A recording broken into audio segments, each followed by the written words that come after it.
Se a gente for pensar, quanto tempo a gente precisa chorar para produzir um sorriso verdadeiro? Às vezes nossa atenção fica muito nas consequências e nos resultados das coisas. Dizem que tudo na vida é causa e efeito. Geralmente nós nos ocupamos dos efeitos da vida. Mas e as causas?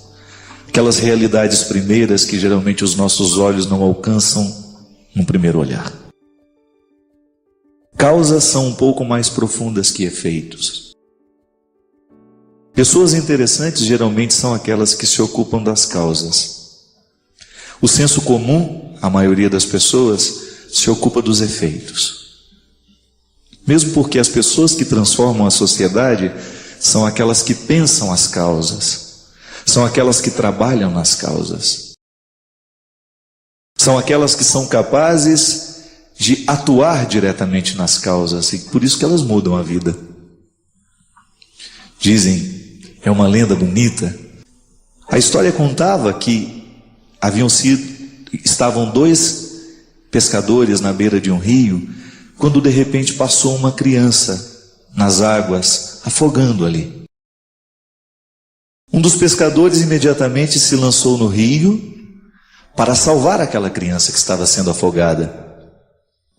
Retiraram aquela criança e daqui a pouco mais duas crianças descendo o rio abaixo, afogando. Então foi preciso que os dois se jogassem no rio. Tiraram aquelas duas crianças e daqui a pouco mais três crianças, uma morreu afogada, só tiveram condições de tirar duas. E de repente eram muitas crianças que estavam descendo, afogando no rio, quando um daqueles pescadores resolveu sair do rio e correndo pela margem afora. E indignado o outro perguntou, peraí, justamente agora em que eu preciso de você, você não vem me ajudar a retirar as crianças que estão afogando do rio? Ele disse, não, eu vou em cima para descobrir quem é que está julgando as crianças. Veja bem, qual é o efeito? As crianças que afogam. Qual é a causa? Alguém que joga as crianças no rio. Se a gente cuida somente dos efeitos, é possível que a gente não consiga resolver tudo. Mas se a gente busca aquela sabedoria de chegar nas causas, a gente resolve todos os efeitos. Quantas vezes na vida nós sofremos porque nós estamos nos efeitos da dor? A gente ainda não conseguiu chegar na causa. A gente não buscou a raiz. Eu ando devagar porque eu já andei depressa demais. E hoje trago este sorriso porque eu já chorei demais também. Você que já passou pela dura experiência de sofrer com profundidade e descobriu a causa deste sofrimento, você soube preparar bem o seu sorriso. Eu acho interessante isso. A possibilidade de nós olharmos na vida o contexto das causas, não somente o contexto dos efeitos.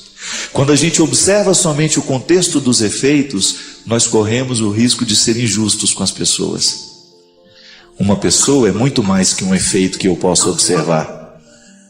Ela é a mistura de causas que às vezes eu desconheço, mas que pela força do conhecimento, da aproximação, eu posso chegar. Você sabe muito bem disso. Quantas vezes na vida você foi observada, você foi olhada como um efeito e só? Ninguém não estava nem um pouco preocupado com as causas da sua vida, com aquilo que lhe gerava como pessoa. Você foi olhada apenas como um efeito. E efeitos são transitórios, são passageiros, eles mudam. Causas são realidades mais fecundas. O que me fascina em Jesus é a sua capacidade de descobrir as causas, de não só se ocupar dos efeitos. Jesus não estava nem um pouquinho preocupado com os defeitos aparentes, com os efeitos aparentes das pessoas. Jesus estava preocupado era com a causa, com aquilo que ele tinha de mais profundo ali naquele coração diante dele. E por isso todas as pessoas que eram olhadas por Jesus recebiam dele esta coragem de se desafiar, esta coragem de saírem de si, de saírem dessas causas aparentes, desses efeitos aparentes e chegar à raiz das causas. Porque se a gente quiser mudar a nossa vida, não basta a gente se ocupar dos efeitos, a gente precisa ir lá nas causas. E para a gente chegar na causa do defeito, a gente precisa ter muita paciência com a gente. Para a gente chegar na causa do defeito do outro, a gente precisa ter muita paciência com ele. E ninguém prometeu que seria fácil mesmo. Se a gente quiser amar, se a gente quiser levar essa vida a sério, nós teremos que nos debruçar sobre ela todos os dias. Nós teremos que ter a calma para que a gente possa julgar a água no momento certo da planta, para que a gente possa saborear os frutos depois. É o processo humano, minha gente. É o processo divino misturado nessa condição humana maravilhoso. Processo lindo que você vive, que eu vivo também. Quem sabe hoje Deus vai nos dar a graça de que você, através do que vai ser falado aqui, entre no universo das suas causas e não somente a partir dos seus efeitos. Pode ser que você esteja lutando muito com você e nada esteja dando certo, justamente por causa disso. Você está lutando somente com seus efeitos. Não. Busque o que há de mais profundo em você. É ali que Deus pode transformar. É ali que Deus quer converter. É ali que Deus quer mudar. Os efeitos, esses serão consequências de uma causa bem resolvida. Dizem que os advogados assumem a nossa causa. Ele vai nos defender diante do tribunal. Ele assumiu a nossa causa. É o mesmo que Jesus faz conosco. O processo redentor de Jesus está aí.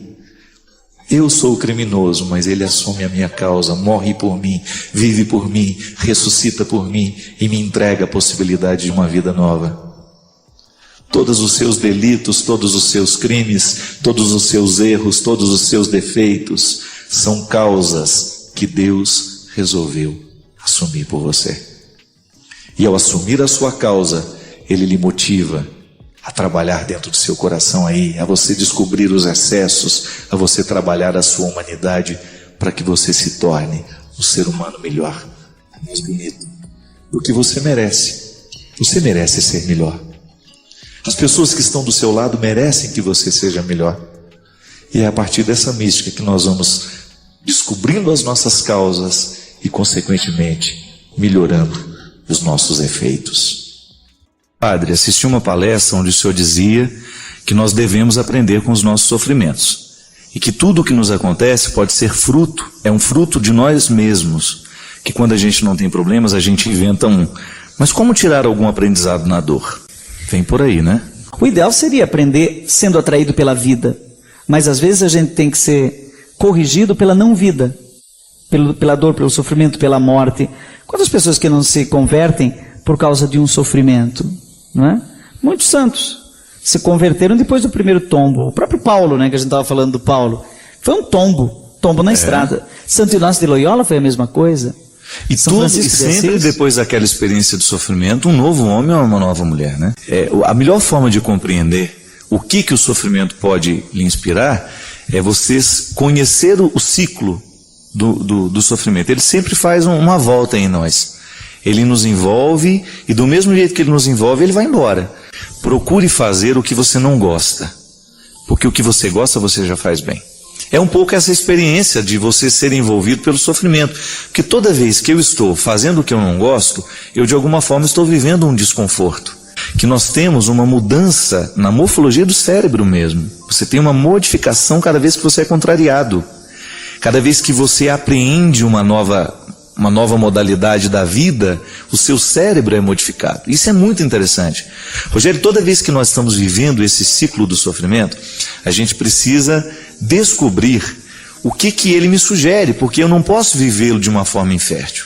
Se eu estou sofrendo, eu preciso, então, dar sentido ao que me envolve, a esse desconforto. Quando a gente faz o que a gente não gosta e a gente sofre o que está fazendo, a gente aprende e a gente quebra uma série de preconceitos. Ô Fábio, mas deixa eu te fazer uma pergunta também, então, já que estamos aqui dois apresentadores, né? Ninguém gosta de sofrer, né? No seu livro você diz um negócio assim: quando o sofrimento bate a sua porta, é melhor abrir. Melhor abrir. Mas você me surpreendeu nessa frase, porque normalmente quando o sofrimento bate a nossa porta, a gente tem a tendência de dizer, vai na casa do vizinho, né? Passa outra hora, Passa outra hora, ou então não abre a porta, me escondo debaixo do cobertor, né? Tem ninguém aí, vai embora.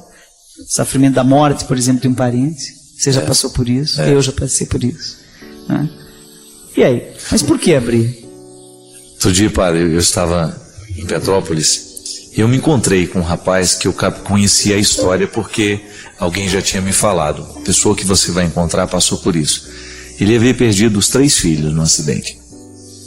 E na hora que eu encontrei, nem ele me contou a história, nem eu tive coragem de perguntar. Mas é engraçado quando eu estava diante de um ser humano que não era comum. Ninguém passa por uma dor como essa. E eu olhava para ele assim, ele já com uma serenidade adquirida, certamente depois de muita lágrima, de muita dor, e ainda hoje deve sentir tudo isso, né? Mas eu estava diante dele com uma sacralidade, sabe aquela passagem, tira a sandália do seu pé, porque esse solo que você tem diante de você é santo. E aquilo me lembrou assim muito a história do meu livro, né? Porque às vezes pode parecer uma teoria, né? Um conjunto de histórias que são verdadeiras, mas que muitas vezes você não viu ossificado ali diante de você, encarnado. E quando eu fiquei diante daquele homem, conhecedor do profundo sofrimento que ele havia passado, assim como quando eu encontro pessoas também que eu sei que sofreram duros golpes da vida, eu tenho certeza que eu estou diante de pessoas especiais. Durante mais de 10 anos, Fábio, você acompanhou minha vida, eu quase que semanalmente, nessa nossa vida louca, tinha que andar de avião, com medo.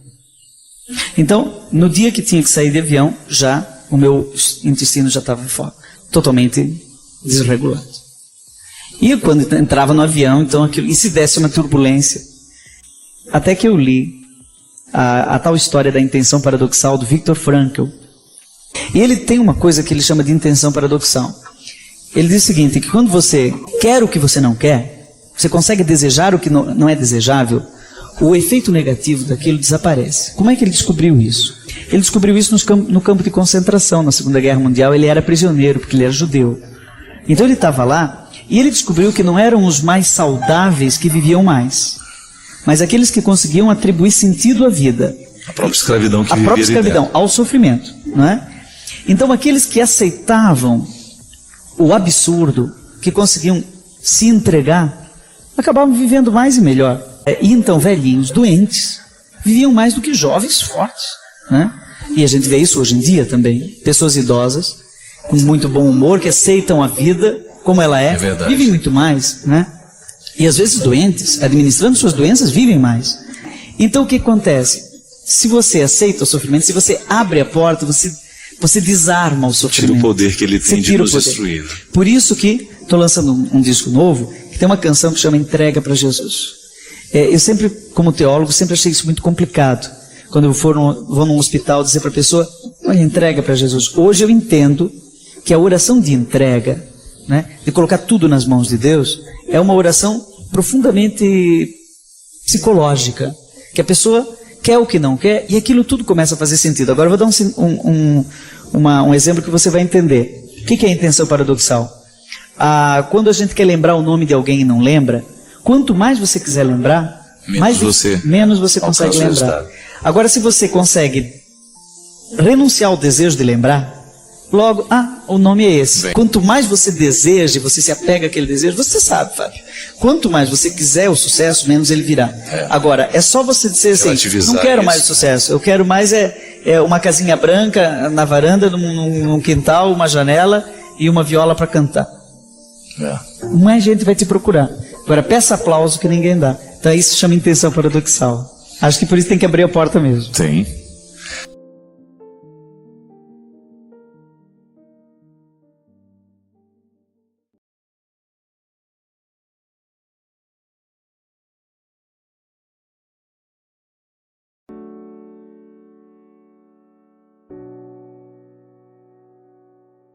Essa carta aqui é muito triste, eu não sei nem que dia que ela me foi enviada. Hoje eu estava arrumando gaveta, passei o dia jogando fora um monte de coisa e encontrei muitas cartas que eu confesso que não tinha lido ainda. Essa é uma delas. Padre Fábio, é uma imensa emoção saber que esta carta estará um dia em suas mãos. Quero agradecer a você por me ajudar sem saber a me manter de pé, depois da perda de meu filho. Meu nome é Emily e hoje eu tenho um anjo no céu chamado Gabriel, Padre. Jesus chamou meu filho dia 27 de dezembro do ano passado. Não sei se foi deste ano ou se foi do outro. E por ironia, não sei, era o dia do aniversário dele. Ele completaria 7 aninhos de vida. Acordamos de manhã, deixei ele na casa dos meus avós, do lado da minha casa, e fui buscar o bolo do aniversário dele. Quando a minha amiga me entregou o bolo, recebi a ligação da minha avó dizendo que ele estava passando mal e que era para eu ir, porque parecia um quadro sério. Foi levado para o hospital e eu corri para lá. Padre, vi meu filho ser tirado do carro nos braços do enfermeiro, estava desmaiado, com a boca roxa e a sola dos pés também. Meu filho teve um infarto fulminante aos 7 anos. Padre, a dor no meu peito era como uma queimadura, ardia, queimava. Fizeram tudo no hospital da minha cidade, tentando trazer o meu filho de volta, mas sem sucesso. Segui, padre, todo o ritual do velório, agarrado a ele, até o momento do enterro. É como se Jesus me carregasse em seus braços. Amigos foram à minha casa, me retiraram tudo do armário, que eu mesma sempre preparei com tanto carinho. Meu menino, meu amigo, meu companheiro e meu filho. Éramos apenas eu e ele, padre. O pai não morava conosco. De lá para cá, segui minha vida, com fé que sempre tive em Deus, acompanhando o seu programa de direção espiritual e, por incrível que pareça, como o senhor contou, vários relatos de mães que pedem seus filhos e nos diziam em imenso conforto o que fazer e como seguir. A Canção Nova me ajudou, em especial o senhor também. Sempre fui muito católica, de enorme fé em Deus. Deus, na sua infinita misericórdia, me carrega nos braços. Tenho certeza, padre, que vou estar com meu filho um dia. Escreva essa carta, onde essa amiga Gabriele que lhe entrega, e te peço oração por ela, que me ajuda com uma quantia todo mês, para pagar uma psicóloga que tem me ajudado muito. Te peço de coração que ore por mim, por meus pais, José Cláudio e Dine, pois eles estão parados no tempo, embora sejam fiéis a Deus. O fim do ano se aproxima e no dia 27 de setembro fica no meio das das datas festivas mais significativas. Eu estou com medo, padre, de sentir tudo de novo. Mas enfim, enquanto eu viver, essas datas estão aí e eu terei de enfrentá-las. Obrigado por tudo, sua bênção, meu amigo. Que Deus o abençoe cada vez mais.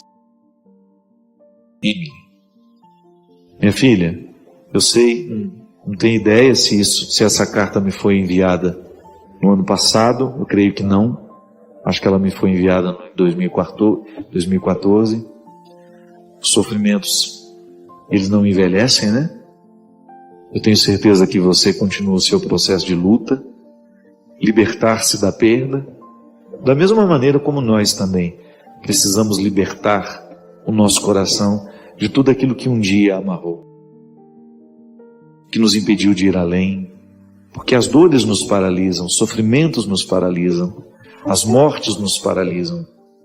E você, Emily, com certeza precisa enfrentar diariamente o livramento que Deus lhe proporciona através da sua força. Mas é uma tarefa humana difícil de ser vivida. Não é fácil sepultar um filho, não é fácil sepultar alguém que a gente ama, porque nós temos muitos limites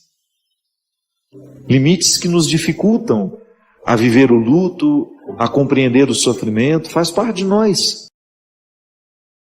Também você, que também enfrenta as suas lutas diariamente, que precisa acomodar o sofrimento para a vida continuar. Nada é como a gente, as coisas não acontecem como a gente determina. Nós não somos os senhores do tempo. Hoje estamos aqui, amanhã não estamos mais. Hoje temos as pessoas que nós amamos, amanhã não temos mais. E a gente precisa ser livre para compreender isso. A gente precisa se libertar de tudo aquilo que o passado nos prende, nos escraviza e que muitas vezes nos impede de ver a graça do momento presente. Ou então às vezes estamos amarrados no futuro, né, que a gente nem sabe se vai ter. Boa parte da vida a gente perde assim, amarrados no passado ou no futuro. pouco sobra de nós para o presente. E é por isso que fico sempre muito encantado com essa capacidade que Jesus tinha de acordar as pessoas para o momento presente. É o que nós muitas vezes precisamos. Acordar a nossa consciência para compreender o momento presente. O passado pode até nos ensinar, o futuro pode até nos motivar, mas quem deve nos determinar é o momento presente. É isso que eu lhe desejo, que o seu presente seja como o da Emily, apesar de sofrido, cheio de força, de coragem e de resistência. Já parou para pensar que sua vida pode ser um evangelho também? Mesmo que ela nunca seja proclamada nas nossas liturgias, mesmo que não seja a leitura de domingo, pensar que a sua vida é um evangelho que hoje está evangelizando alguém. Pode ser que não dê tempo de você falar de Jesus para alguém. Pode ser que não dê tempo de você abrir a Bíblia, falar, pregar, falar dos profetas. Pode ser que não dê tempo. Mas as pessoas estão de olho em você. Quando olham para o seu jeito de viver, quando olham para o seu jeito de falar, quando olham para o seu olhar, quando é atendido por você lá na loja que você trabalha, lá no seu estabelecimento comercial, ou quando você presta serviço a alguém através do conhecimento que você tem, quando você empresta o seu saber, assim como o médico empresta o seu saber para curar a doença de alguém. Esse é o evangelho que o mundo precisa, minha gente. E é esse evangelho que vai convertendo as pessoas, é esse evangelho que vai tendo o poder de mudar a vida das pessoas, porque elas vão vendo que o Cristo que aconteceu em nós também pode acontecer na vida delas. Porque quando a gente encontra uma pessoa feliz e realizada, de alguma maneira a gente começa a prestar atenção no que ela fez para ser assim. Tem gente que até tem inveja dos outros por causa disso, né? Presta atenção no que o outro fez para conseguir o que conseguiu. Mas esta inveja você não precisa ter. Porque este crescimento pessoal você pode alcançar todos os dias. Esta oportunidade de fazer a sua vida um evangelho, um ensinamento, uma vida verdadeira, todos nós temos. Basta a gente prestar atenção no que a gente escolhe e como a gente vive. Partilhe o evangelho de hoje, que é a sua vida. Mesmo que esse evangelho hoje seja marcado por tristeza, não importa. O evangelho, para ser verdadeiro, ele tem que ter cruz, ele tem que ter calvário, ele tem que ter ressurreição, ele tem que ter bodas de Caná, ele tem que ter ressurreição de Lázaro. E você pode ter certeza que em todos estes aspectos, em todas essas histórias nós nos localizamos. Seja na fome que motivou o pedido de milagre a Jesus, ou seja na saciedade, de alguma maneira nós nos identificamos com as palavras que estão escritas ali. O Evangelho foi escrito há tantos anos atrás, mas ele é para nós. É palavra dita a nossos ouvidos. E quando a gente escuta, a gente pensa, a gente vive isso também.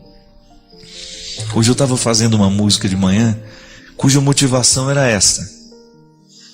Eu não coloquei os meus olhos em Jesus por causa dos milagres que ele fez. A mim não importa se o mar abriu, se não abriu, se ele caminhou sobre as águas. A mim não importa se ele multiplicou o pão, se multiplicou o peixe. A mim não importa se ele ressuscitou os mortos. Porque na metáfora da minha vida, eu posso lhe garantir que não foram poucas as vezes que nos mares da minha vida, Deus me ajudou a andar sobre as águas. Este milagre aconteceu em mim. Então eu não preciso palpar esta realidade. Eu não preciso saber que Jesus andou sobre as águas. Isso para mim é desnecessário. Ele me faz andar sobre os mares da minha vida. Quantas vezes, minha gente, situações em que eu pensei que eu ia submergir, que eu não ia sobreviver, por causa do poder de impacto que a vida tinha sobre mim naquela hora, pelo poder de tristeza que a vida tinha sobre mim naquela hora, pelo poder de decepção, de derrota. Quantas vezes você também foi impactado pela vida, assim como aquela pequena cidade foi impactada por um maremoto? E você passou tranquilo, sofrendo, mas nada lhe fez retirar do rumo. Então você também pode, como eu, dizer que você não precisa da prova concreta que Jesus tem andado sobre as águas. Ele lhe fez andar naquele momento de dificuldade. Nós não precisamos da prova de que Jesus tinha multiplicado os pães e os peixes. Quantas vezes na experiência de fome, fome de amor, fome de afeto, fome de atenção, de olhar, Deus também multiplicou isso em nós através de uma única pessoa que nos amava. Quando você pensava que você não tinha ninguém mais na vida e de repente os seus olhos descobriram uma única pessoa que representou uma multidão para você naquela hora. Porque às vezes nós temos uma multidão ao nosso lado e mesmo assim a gente ainda se sente só. E às vezes, quando nós temos a única pessoa e a pessoa certa, é como se nós tivéssemos uma multidão nos ajudando a viver aquele momento. Isso não é teoria.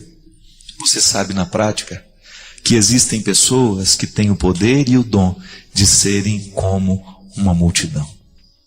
Ocupam os espaços do coração da gente. Chegam e parece que já não falta mais nada. Chegam na nossa vida e a gente tem a sensação de que já não nos falta absolutamente nada. Às vezes não são pessoas muito grandes, não.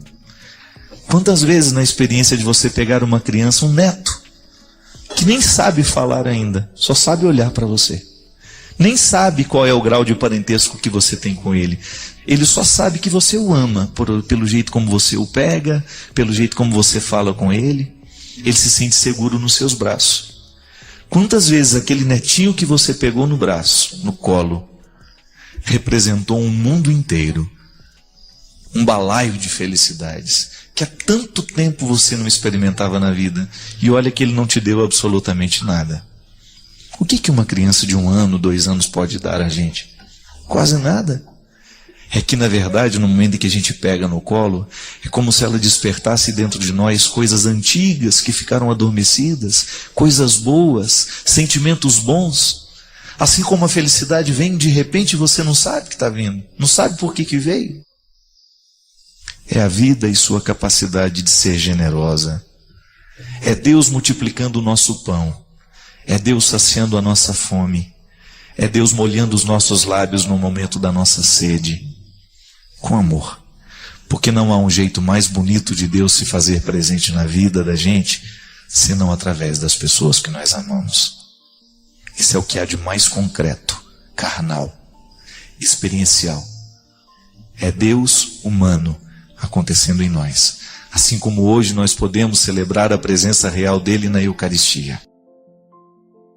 Nós também podemos celebrar a presença real de Deus no amor que nós amamos e no amor que nos ama. As pessoas que fazem parte da nossa vida, na nossa casa, por mais dificuldades que nós tenhamos, é o corpo de Cristo, presente, atuante em nosso meio através do amor que nós amamos.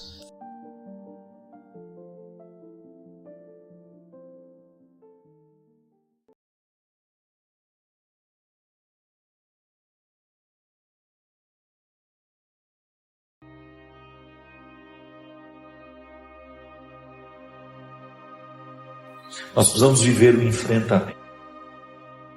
O enfrentamento que depois vai provocar uma libertação em nós. Enfim, a vida sempre vai nos pedir uma observação.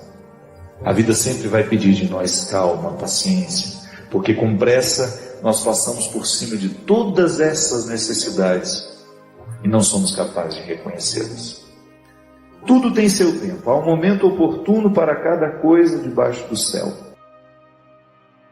Tempo de nascer, tempo de morrer, tempo de plantar, tempo de arrancar o que foi plantado, tempo de matar, tempo de curar, tempo de destruir, tempo de construir, tempo de chorar, tempo de rir, de lamentar, de dançar, tempo de espalhar pedras e tempo de as ajuntar,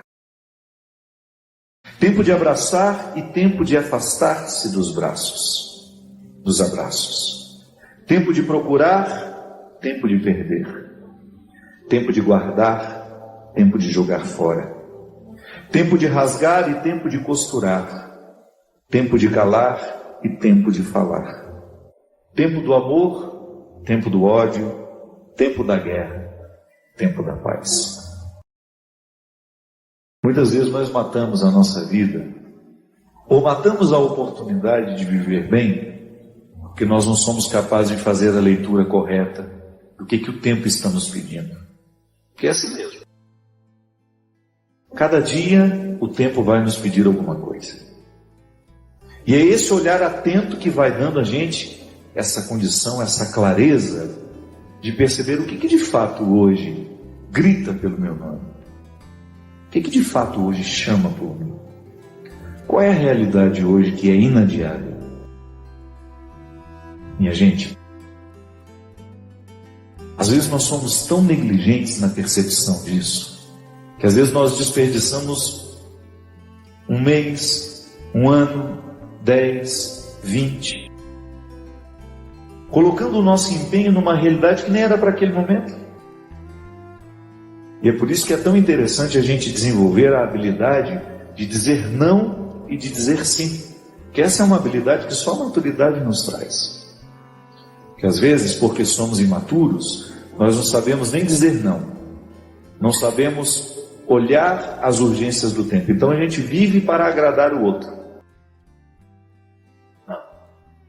Antes de agradar o outro, você precisa perceber o que a vida está pedindo de você. Porque nem sempre aquilo que o outro, aquilo que você pode fazer para agradar o outro, está em consonância com aquilo que a vida está pedindo de você.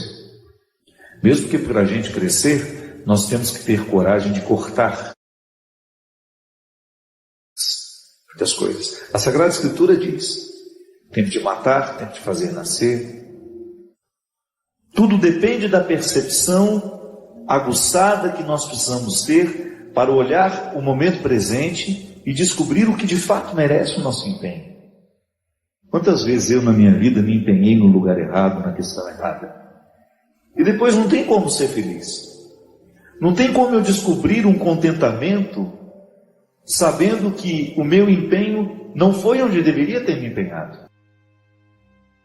Não há possibilidade de eu me sentir realizado, de sentir-me bem com as minhas escolhas. Porque o que vai fazer com que eu me sinta bem é olhar para o contexto das minhas escolhas e ficar confortável com aquilo que foi escolhido. É interessante porque às vezes a nossa maneira de viver nos priva até mesmo dessa percepção. Nós estamos muito estranhos a nós. Não é estranho com o outro, não. É estranho a nós mesmos. Estranhos a nós mesmos. A música fala, né, que às vezes nós ficamos sem alma. O corpo precisa de alma. Sim, eu preciso de sustento para a minha vida. Eu preciso de significar a minha matéria. Eu preciso colocar alma em tudo aquilo que sou eu.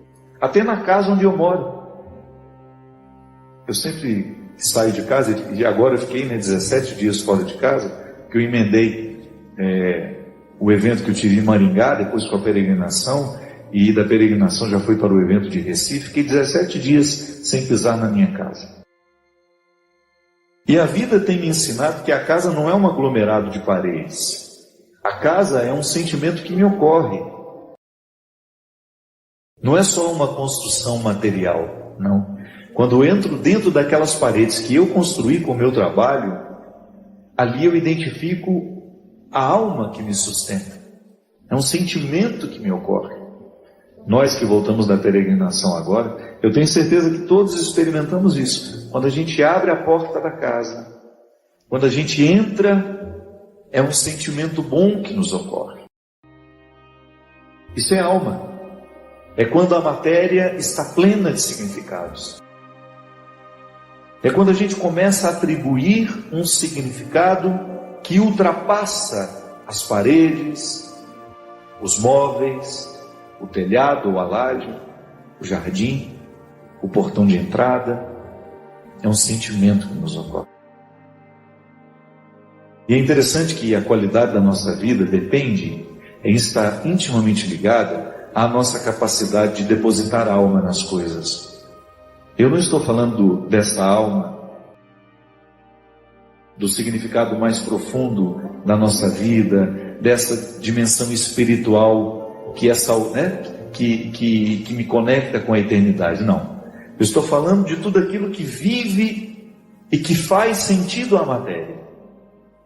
Traz sentido àquilo que é material. Aí então a gente usa de maneira inadequada o termo alma. Perceber que os meus objetos estão perpassados por um significado que ultrapassa a matéria. Como dizia Rubem Alves, né? Existem coisas que são mais que coisas, são coisas que nos fazem lembrar. Isso é, virar um sacramental. Da mesma maneira como eu trago uma lembrancinha da viagem, aquilo é para mim apenas um sacramental de alguma coisa que foi boa, que foi vivida, que foi experimentada, que me fez bem. Mas agora, na minha oportunidade de colocar alma neste corpo, nessa oportunidade única que eu tenho de viver diariamente bem a minha vida e assim inflar ar em tudo isso, da mesma maneira como eu percebo essa outra alma das coisas, da minha casa quando chego, de um sentimento que me ocorre,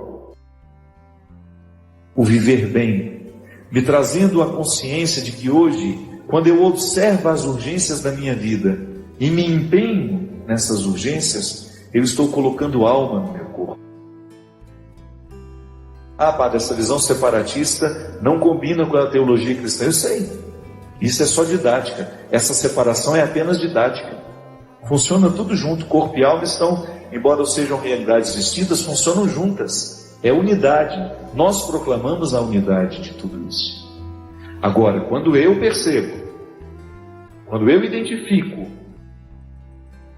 que eu não estou fazendo, que eu não estou me empenhando para viver bem, eu estou sim fragilizando os recursos da minha alma, que são justamente para me ajudar a viver bem a própria vida do corpo.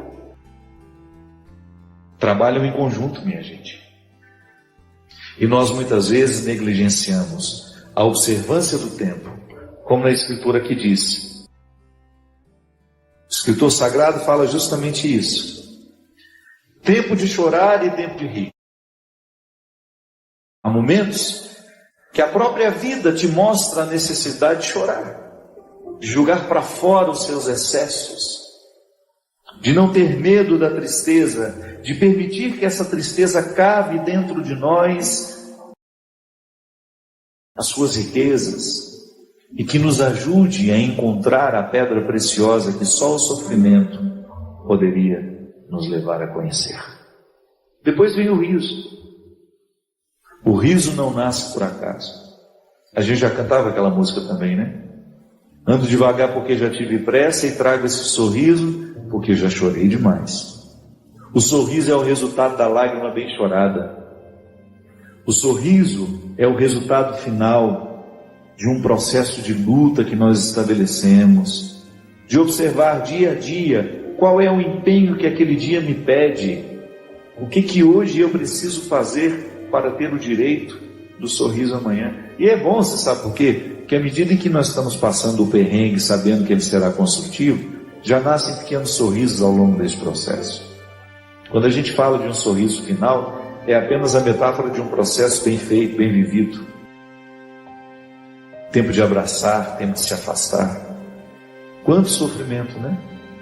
Em perceber o distanciamento como necessário ao crescimento do outro. É aquele filho que vai embora para estudar. Não dá para reter filhos.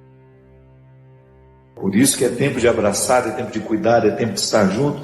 E vai chegar um momento em que esse afastamento será necessário para o próprio curso da vida. Depois volta.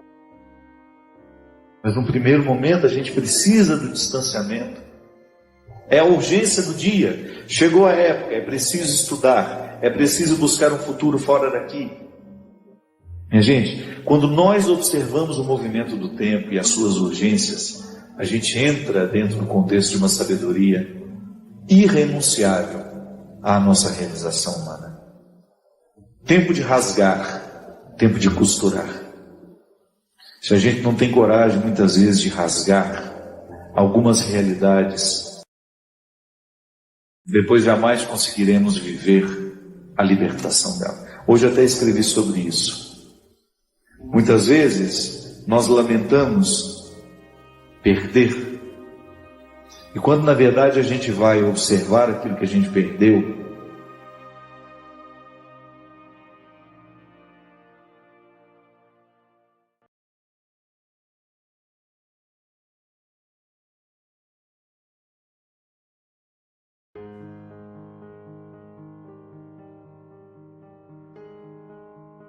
o passado não passa quando a gente fecha a porta para que ele não vá embora, né? Toda vez que nós insistimos em martirizar dentro de nós uma experiência negativa, ela não vai passar.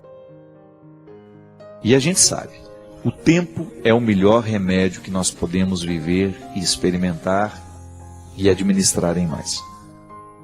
A dor que me acometia tanto anteontem, a minha preocupação que estava me tirando o sono anteontem, à medida em que eu vou triturando isso, mastigando, administrando do jeito certo, colocando... Primeira coisa, a gente tem que fazer aquilo que a gente pode, né?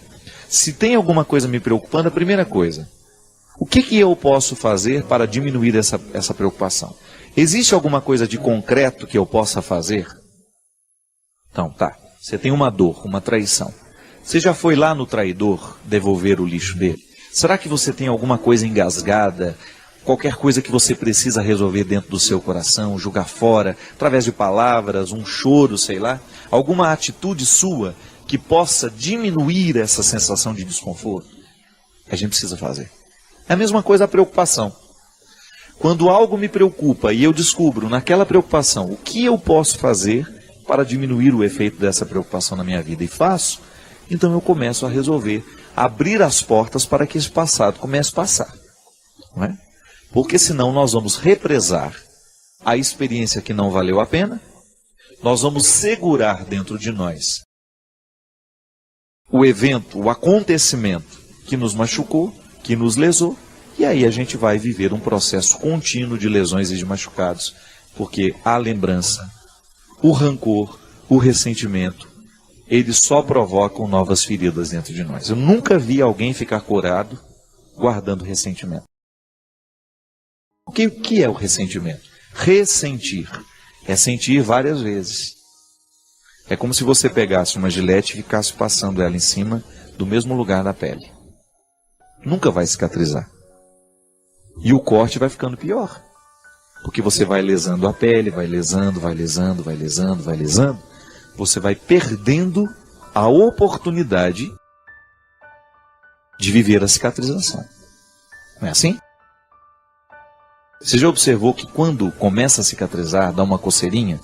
Não é assim?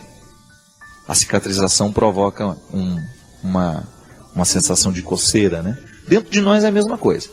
Pode observar, existem muitas situações afetivas que às vezes nós estamos começando a nos recuperar dela. Aí você tem aquela sensação, vez em quando, de querer retomar, são as coceirinhas da cura. Segura isso daí. Consiga manter sob controle os seus ódios. Consiga manter sob controle os seus ressentimentos. Consiga manter sob controle as suas carências. E aí você começa a viver o processo da libertação das consequências negativas que aquele fato lhe provocou. É a vida. Todo mundo é machucado. Eu não tenho como criar uma redoma para mim, você não tem como criar uma para você. Então, de vez em quando, as pessoas vão nos ferir com as palavras, as pessoas vão nos ferir com as atitudes. Agora, você não pode permitir que a palavra que fere e a atitude que fere venha provocar ferimentos no seu ser e venham demorar demais, ficar dentro de você, se estender mais que o tempo que ela deveria ficar. Atingir o seu ser, foi no profundo da sua vida, foi no profundo do seu coração, já começa a dar um jeito de cicatrizar isso. Porque a partir do momento que você tem uma ferida no ser, você corre o risco de infeccionar tudo. Nos afetos, isso funciona desse jeito, né? De vez em quando alguma coisa vem, machuca o nosso coração, a gente perde a disposição para tudo. perde disposição para estudos, perde a disposição para o trabalho. Por quê? Não tem um impacto, ele afeta a gente. Agora, o tempo que vai durar aquilo que lhe afeta precisa ser administrado por você. Afinal, é o seu ser que está em jogo, né? E de repente você começa a fazer tudo errado porque o ser está machucado. Então há sempre uma feridinha aí no ser que precisa ser cuidado. Minha gente, esse é um exercício de todo dia, tá vendo? Viver a experiência de ser com Jesus é a gente viver o tempo todo, administrar dentro de nós essas curas que nós precisamos viver para que a gente fique parecido com Jesus. Eu quero ser parecido com Ele. Mas para ser parecido com Ele, eu preciso curar no meu ser muitas coisas que estão erradas. Eu preciso, de vez em quando, visitar os meus passados, né? O meu passado, para compreender o presente. Por que às vezes eu sou arrogante? Será que em algum momento da minha vida eu fui humilhado demais? E porque fui humilhado demais, tenho dificuldade de administrar os momentos em que alguém me contesta? Ninguém é por acaso. A cura do ser acontece quando a gente reza, quando eu peço a Deus que venha curar o meu coração, que venha curar a minha mente. Essas são expressões que nós usamos o tempo todo. Mas Deus muitas vezes cura o nosso coração, cura a nossa mente, através da nossa reflexão. Quando você começa a colocar em ordem os seus sentimentos desordenados, quando você começa a retomar a harmonia que às vezes a vida e os acontecimentos retiraram. E é isso que eu desejo para você. Que no hoje da sua vida, da sua história, você esteja empenhado em curar as feridas do seu ser. Se te machucaram, se te magoaram, se te feriram, não leve isso com você. Só leve como ensinamento para você não fazer com o outro. Mas não permita que isso vire amargura. A tristeza, para ser criativa, ela tem que exercer dentro de nós o movimento da superação. Então, porque eu estou triste, porque eu estou magoado, chateado, eu observo aquele momento, eu vivo aquele momento como um propósito de superá-lo. Porque se eu não superar, eu corro risco de transformar nisso em amargura. E amargura não faz bem ao coração. Coração amargurado não consegue perceber a vida. Coração amargurado fica focado nas mesmas coisas. E quando a gente foca nas mesmas coisas, quando a gente não amplia o nosso olhar, a gente corre o risco de infelicitar a nossa experiência de vida. Eu desejo do fundo do meu coração que hoje o seu ser possa ser fortalecido. Com o programa de hoje, de repente você descobriu que você está sendo objetificado por alguém, que você está vivendo a relação humana, os relacionamentos não estão respeitando aquilo que você é. É momento de gritar essa independência aí, né? Porque Deus te quer livre, tendo condições de mergulhar cada vez mais nos mistérios do ser. Corrigindo o ser, consertando o que está errado aí no ser, sem dúvida as suas atitudes, as suas obras serão muito mais maduras, muito mais satisfatórias. Que é isso que a gente quer. Ter um coração puro para que a nossa atitude possa ser apenas um reflexo de um gesto que nem começou. O gesto, ele antes de acontecer, ele me move. É um movimento que o outro não vê, mas que me leva a ir adiante, que me traz coerência, que me configura ao Cristo. Antes do meu gesto de amor, existe em mim um coração que ama. E isso precisa ser cuidado o tempo todo. Porque se aqui dentro o coração ficar fragilizado demais, ficar machucado demais, a gente corre o risco de transformá-lo num território infértil. Aí a atitude não vai adiantar nada. Porque quando a gente realiza um gesto de amor, não é só o outro que é beneficiado, mas eu também sou. Porque o amor, assim como faz bem a quem recebe, ele faz muito bem também a quem oferece. Nós somos tão cruéis na abordagem que nós fazemos sobre nós. Somos também cruéis com as abordagens que nós fazemos sobre os outros.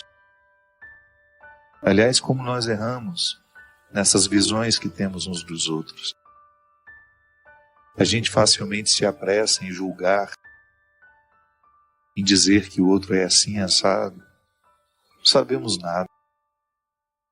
O que eu vejo do outro é um fenômeno. É fenomenologia, é aquilo que se manifesta diante de mim.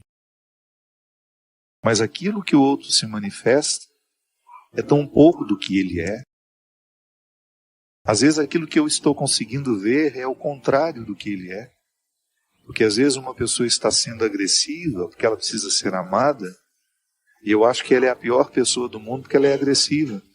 Mas no fundo é uma pessoa que precisa ser amada. Então o que eu vejo não corresponde à verdade. O que eu vejo é apenas um equívoco, um deslize dela em não saber pedir o que ela precisa. Sim, quantas vezes eu peço afeto da pior forma, sendo agressivo, ciumento, possessivo. Seria tão mais honesto, né, eu dizer, olha, eu estou tão necessitado de ajuda, e o outro interpretaria do jeito certo o que eu estou pedindo para ele. Mas às vezes eu chego aos gritos, rejeitando, mandando embora, quando na verdade eu quero que fique, que me ame, que esteja comigo. Então quando eu não sou honesto com o que eu sou, eu prejudico o outro me perceber. Mas eu erro comigo quando eu tenho uma visão distorcida de mim, quando eu me interpreto muito pior do que eu sou. E é interessante que uma pessoa que é pessimista em relação a si, a primeira coisa que ela expulsa dela é a possibilidade dela ser amada por Deus. Ela tem muita dificuldade de acreditar que Deus a ama, e muito menos que Deus a habita. Pensar isso, né? Eu sou um sacrário. As pessoas vão à igreja, elas reverenciam aquele sacrário que está ali, porque a Sagrada Comunhão está ali, a Sagrada Eucaristia está ali. Mas eu passo pelo meu irmão e me esqueço que ele também é um sacrário vivo, ambulante. Tenho respeito pela Eucaristia, mas não tenho respeito pelo meu irmão que trabalha comigo na equipe de liturgia, na equipe de trabalho dentro da igreja. Não tenho reverência pelo ser humano que foi me atender na loja, ou não tive reverência pelo cliente que eu fui atender na loja em que eu trabalho. Que cristianismo é esse que me faz ficar prostrado diante da hóstia consagrada, mas não me leva a estender a mão a um irmão que está do meu lado? Que cristianismo é esse que não me ensina que o respeito pela Sagrada Eucaristia também precisa se desdobrar pelo respeito que eu tenho com as pessoas que convivem comigo? Que não é justo eu não reconhecer essa dignidade, inclusive em mim, de perceber que esse Deus escolheu morar em mim, e que eu vou ficar muito bravo e que eu vou fazer de tudo para que aqueles que querem atentar contra o Deus que me habita não obtenham o seu sucesso. Eu não quero a profanação do outro, da mesma forma como eu não quero profanar ninguém. Não quero profanar a sacralidade do outro, e não quero que o outro profane minha sacralidade. Por isso zelarei para que as pessoas que têm acesso a mim deem os seus primeiros passos na minha direção, sabendo que sou um homem sagrado. Mesmo que eu não fosse padre, eu sou um homem sagrado, desde menino. E porque ainda sou padre, tenho uma responsabilidade maior em zelar por essa sacralidade, que é um dom que Deus me deu. É um dom que eu guardo, que eu cuido todos os dias. E estou cada vez mais atento àquilo que pode ser um atentado à minha sacralidade. Não tenho direito. Sabe por quê? Porque eu mereço viver isso. Não é porque é uma obrigação que eu reconheço diante de Deus. Não, é um direito. Eu tenho feito de tudo para que aqueles que são evangelizados pelas minhas palavras descubram isso. É um direito que você tem sentir-se sagrado e viver como tal. pensar-se como um sagrado, sentir-se como sagrado, agir como sagrado. Porque essa sacralidade, ela é irrenunciável. São Paulo já fala numa das suas cartas: os dons de Deus são irrevogáveis. Ele não muda de ideia. Eu derramei sacralidade sobre aquela pessoa, mas ela está vivendo uma vida muito promíscua, vou retirar. Não. Essa vida de promiscuidade pode até fazê-la esquecer que ela é sagrada, mas nunca retira dela a condição de sagrado. Nem melhor, nem pior que ninguém. Apenas você. Com as suas diferenças, com a sua idiosincrasia, com tudo aquilo que é próprio do seu jeito, próprio da sua personalidade, do seu temperamento. Você é você. E é esse ser que Deus ama. Mesmo que eu não ame, Deus ama. Mesmo que eu tenha dificuldades, Deus não tem dificuldade com as suas criaturas. Você pode até ter com Ele, mas Ele não tem com você. Por isso que é tão simples a conversão. Nós podemos até complicar quando falamos dela, mas conversão é você, num primeiro momento, reconhecer que Deus não tem dificuldade com você.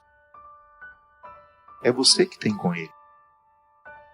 E que, portanto, quando você sabe que Ele não tem dificuldades com você, você fica mais livre diante dele. Não é assim que acontece quando você fica livre diante de um amigo? Não é muito mais fácil você corrigir uma postura que lhe faz mal, que lhe retira do direito de viver melhor a vida? Quando você tem um amigo que olha para você, sem dificuldades com você, sem dificuldades com aquele seu jeito. Eu tenho muito mais facilidade de mudar uma conduta a partir de um amigo que não tem dificuldade com os defeitos que eu tenho. Mas eu vou me acomodar porque ele não tem dificuldade com o meu defeito? Não. Mas aos poucos ele vai me contagiando com a oportunidade de modificar as peças do tabuleiro e fazer um jogo mais favorável a mim. Em última instância, minha gente, o viver bem consiste em você julgar bem o jogo da vida, articulando as situações, as pessoas, as oportunidades, tudo aquilo que compõe a sua ambiência existencial. É o exercício de todo dia, voltar a si. Essa música fala do abraço do pai, de um filho que viveu distante, que gastou todos os seus bens e que depois, movido pela certeza de que o pai não tem dificuldades com ele se sente livre para retornar. Porque se ele pensasse que o pai tinha dificuldades com ele não voltaria. Ele pararia nesse medo. Por isso que nós erramos muito como líderes religiosos, quando até bem intencionados, com desejo de ressaltar o pecado e isso e aquilo, a gente coloca no outro essa mentalidade de que Deus tem dificuldade com ele. Quando eu coloco em alguém essa convicção de que ele está muito ruim e de que Deus tem dificuldade com ele, eu estou dificultando essa reaproximação. O que eu prego, o que eu vivo, tudo aquilo que eu faço como padre, precisa ser marcado por essa oportunidade que eu tenho de gratuitamente oferecer ao outro o dom mais precioso que eu tenho.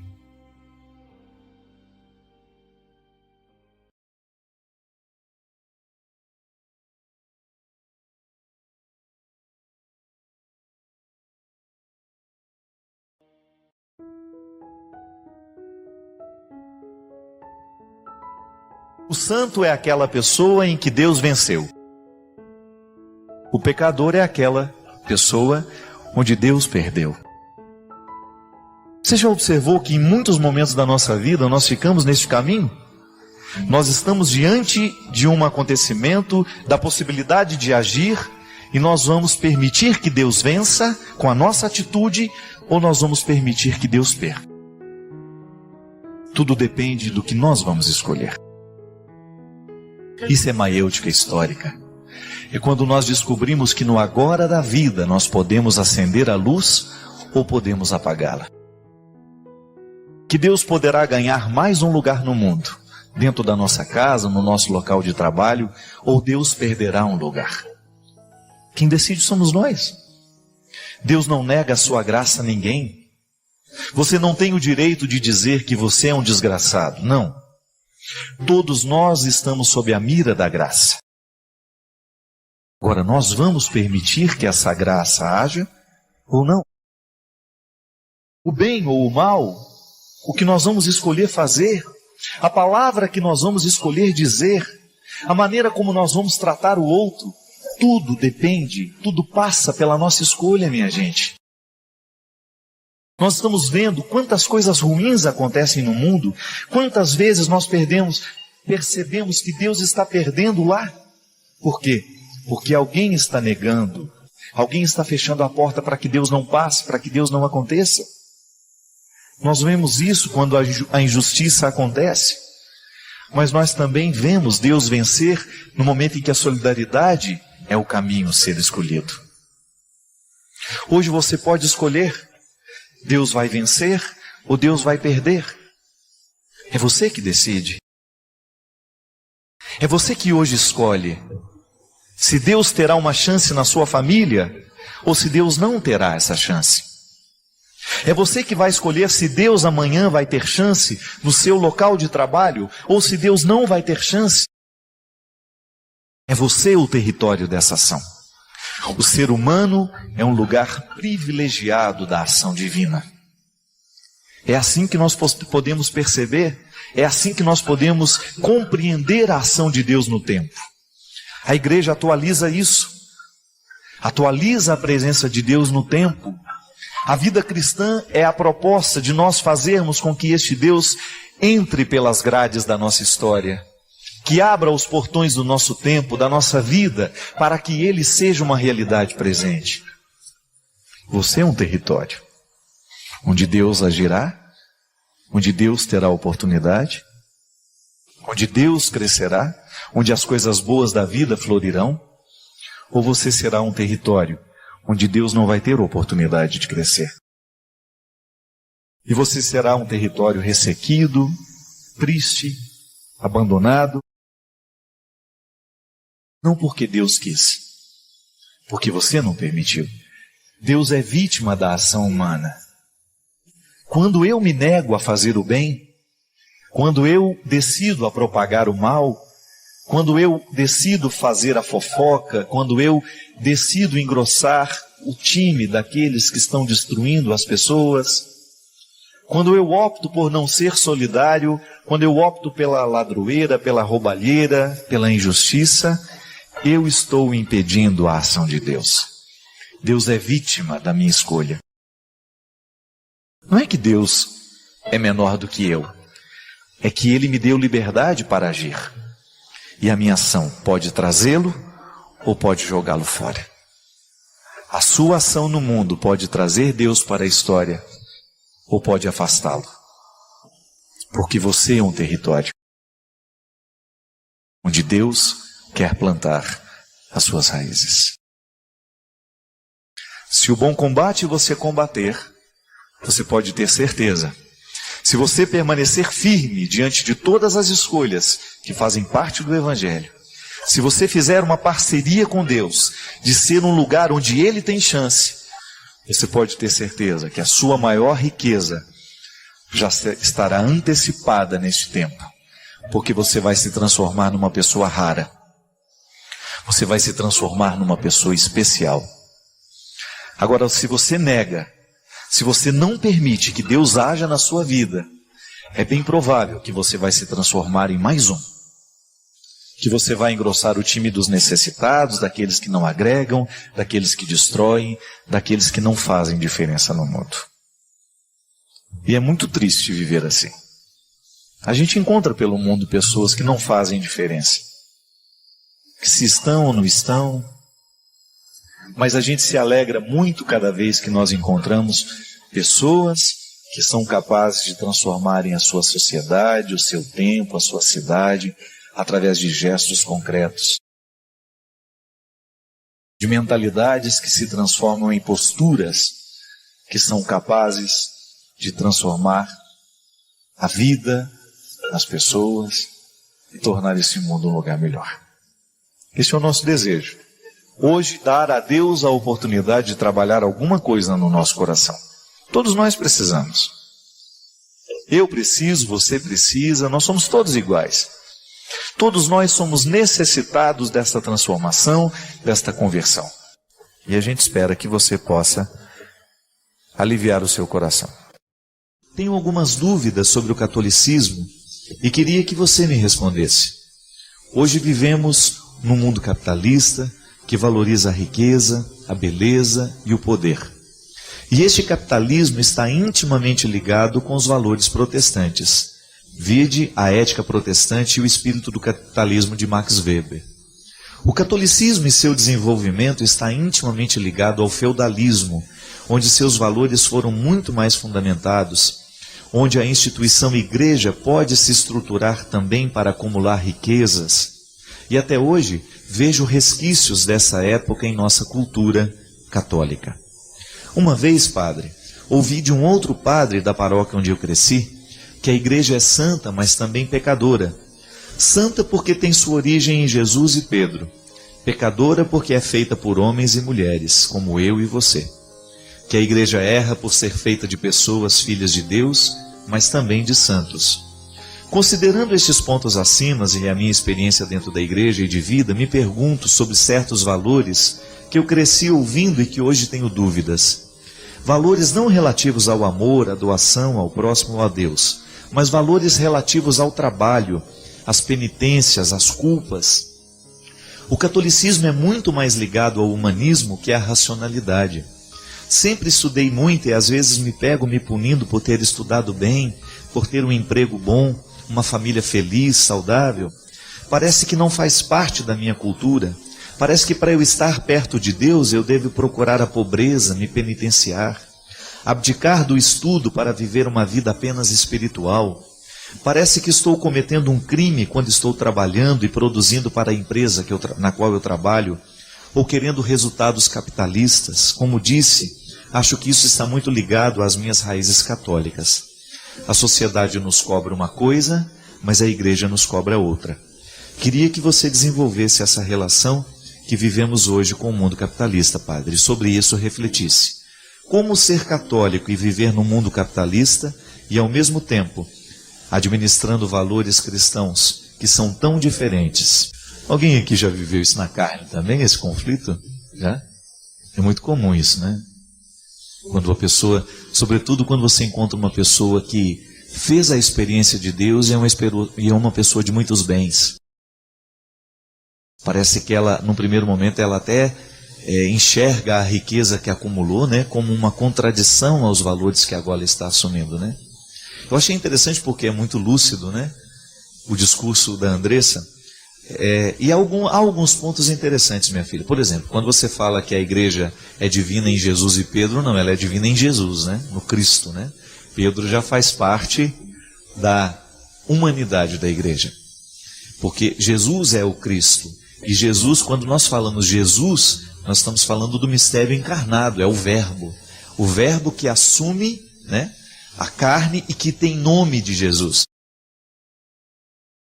Mas nele está a divindade.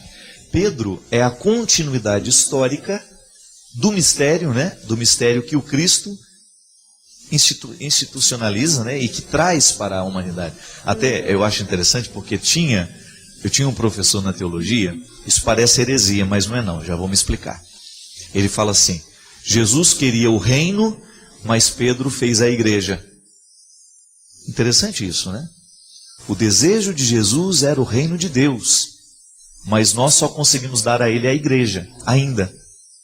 Porque a igreja é uma formatação humana, limitada, porque somos humanos, mas estamos a caminho. Por isso que o Concílio Vaticano II fala de maneira tão bonita que o reino de Deus subsiste dentro da igreja.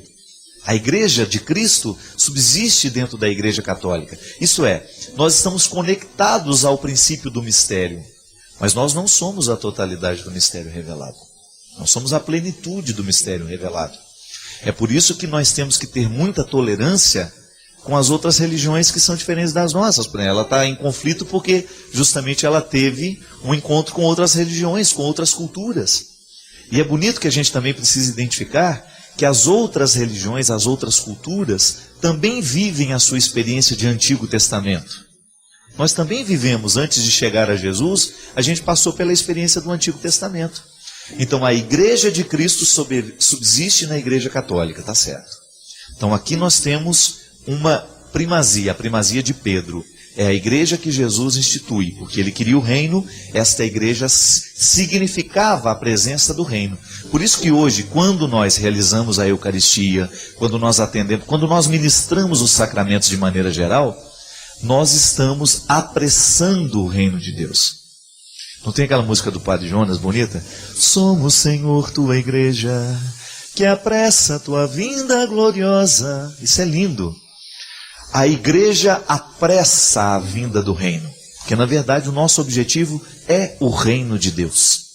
Agora, enquanto nós somos igreja, nós somos limitados. É a parte de Pedro, que negou inclusive o mestre no momento da morte. No momento do Calvário, Pedro negou.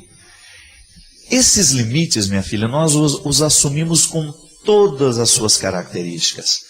Os limites sociais, os limites financeiros, os limites econômicos, os limites filosóficos, os limites... Tudo que diz respeito ao nosso limite está dentro da igreja. Porque ela é guiada por homens e mulheres limitados. Nós, o tempo todo, nós queremos ser guiados pelo Espírito Santo. Por isso que a igreja precisa de rezar.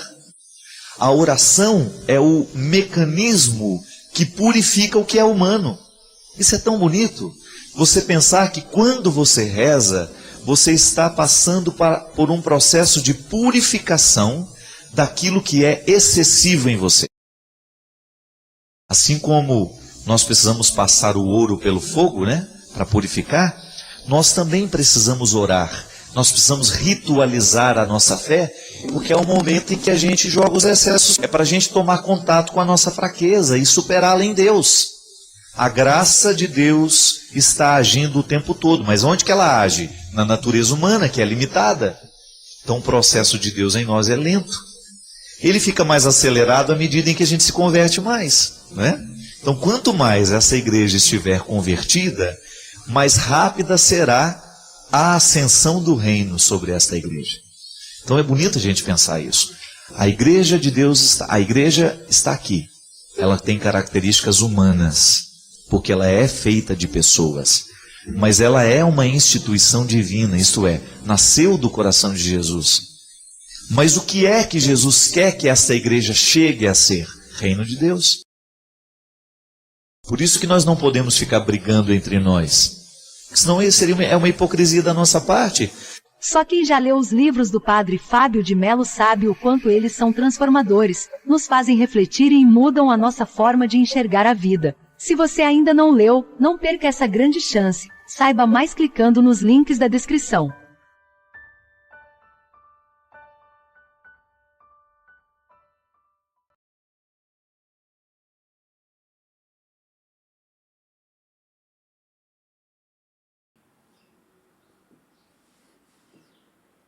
Se você ficou até o fim, é porque algo aí dentro de você escutou e queria escutar essa mensagem. Comenta aí a cidade onde você nos vê, envie esse vídeo para alguém que vai entender o que você sentiu. Essas pequenas ações ajudam essa mensagem a propagar e a continuar existindo. E óbvio que aquele joinha também ajuda, né? Então, um grande abraço a todos e até o próximo vídeo. Tchau, tchau.